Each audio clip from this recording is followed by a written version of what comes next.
years, I was working on cleaning up this bike here, and it's got this duct tape residue on the frame. Now, I already tried some different methods, WD-40, alcohol, naphtha, hot water, and it didn't touch the residue at all.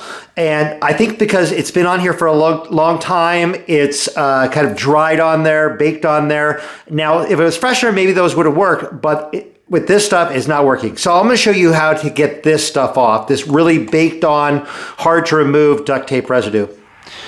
So now for safety, I'm gonna be using protective gloves here. I'm working in my garage, but I have the garage door open for good ventilation. And what I'm gonna be using is gasoline. Those are why I'm taking these precautions. Be aware that gasoline is flammable, so you wanna be careful around like any flame or anything like that.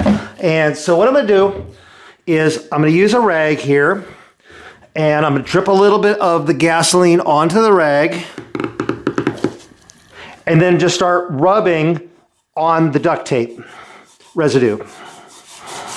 And so I can already see it that it's like softening up there. When I did the other stuff like the alcohol and the naphtha and other stuff, it didn't really do anything at all. It just kind of rubbed on there. It maybe a little bit came off, but very little. But see, it's already coming off there.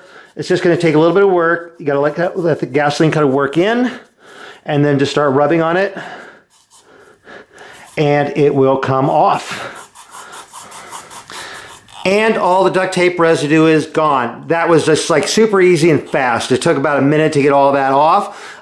So that is how to remove that old dried on duct tape residue, just fast and easy. Hopefully you found this video useful or interesting. If you did, please give it a thumbs up. If you're not subscribed to my channel, click that subscribe button down there. Be sure to click the bell so you get notified when new videos come out. I'm over on Facebook, RJ the Bike Guy. Go over there, like that page. I post a lot of random fun stuff over there.